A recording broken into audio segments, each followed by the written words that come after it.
My old buddy Kevin Booth, I've known you since 1994, so I was first getting around Access 95. Yeah. Bill had just died.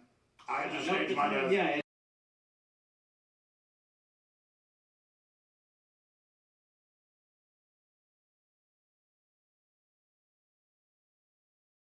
At the time, Bill was here in Austin working on several projects. We were actually working on a project that was called the Virtual Tonight Show for Australian TV, where we were going to do the thing about Branch Davidia.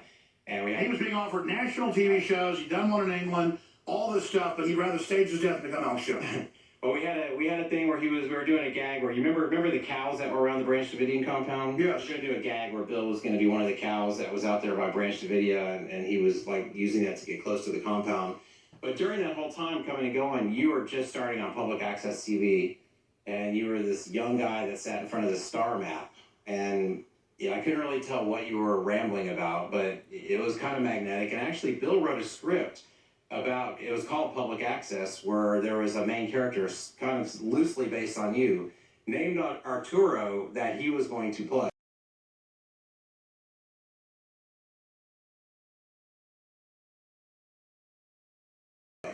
So he actually wrote a script, the main character... There's the proof how I did it, how I became Alex Jones. Yeah.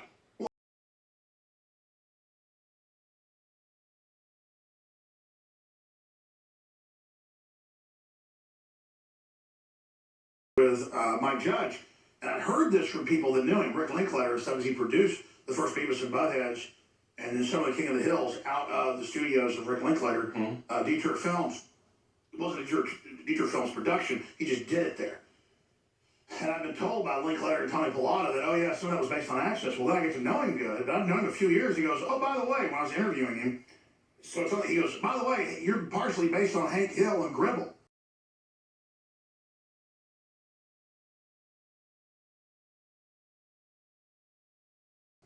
And we'd always sat around Joe. He said, no, I've got a tape around here that's got your show with two guests saying, the three Dales. Right, well, what's funny about that, I'm actually working with Johnny Hardwick, right?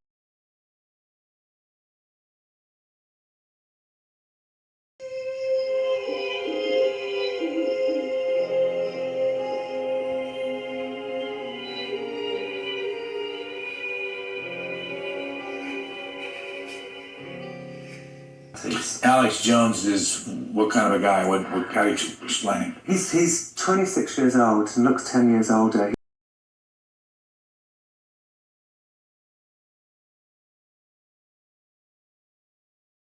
He's a hero to the militias. He's a burgeoning new hero. On one hand, he's kind of like Tex Mars, a popular underground radio talk show host. But he's also much more than somebody like Tex Mars. He's an activist. So he rebuilt David Koresh's church. Where can you hear him? Infowars.com is his website, and he broadcasts. And he broadcasts in like 40 cities across America. I think it's called the Genesis Radio Network. Do you ever hear him? Yeah, I've listened. He's fantastic. I mean, if he wasn't so crazy, he'd be the new Bill Hicks.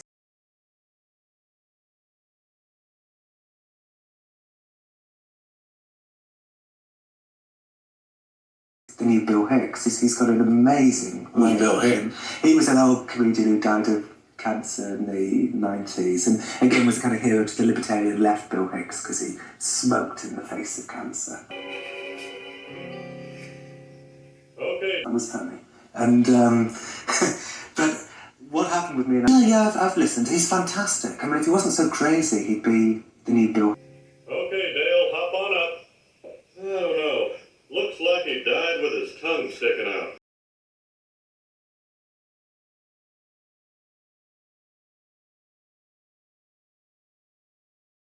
You know it's the damnedest thing. I got myself a wedgie too.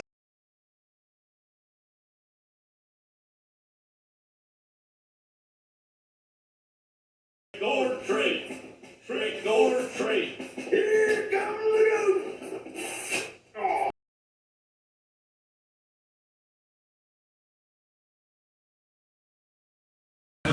Yeah, I think I'm gonna go berserk in a second here, just for no apparent reason.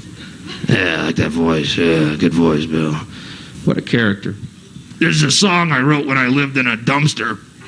27. I am 22 years old, dude. Wow. I fucking look old, don't I? Every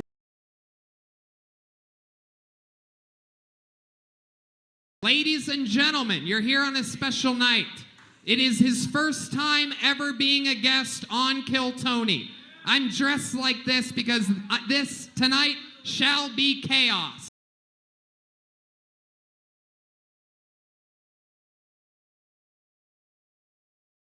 For his first time ever in Kill Tony history, your guest tonight is Alex Jones. Holy shit. What? What? Are you fucking kidding me?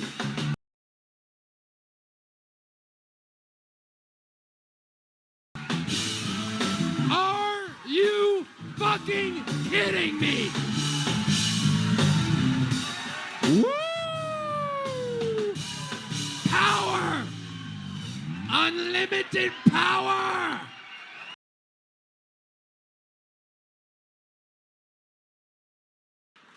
I gotta tell you, I had dinner with this guy. It was me, him, Ron White, Red Band, Joe Rogan. We had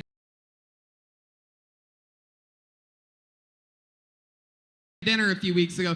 If you want to know who holds court at that dinner table, it's Alex motherfucking Jones. No, it wasn't. You were cracking us up the whole time. It's absolutely true. Fucking, he's the alpha amongst alphas. Oh, yeah, right.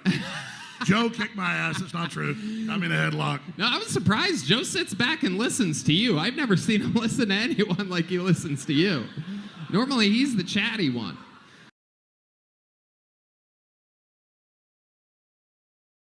I'm just kidding. I'm kidding. Political jokes. They were good.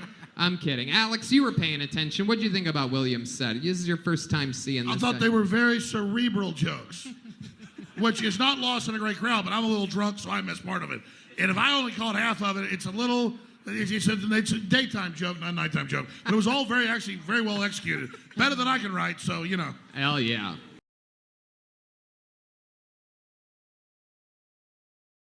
Story. I had no intentions of dressing like this tonight.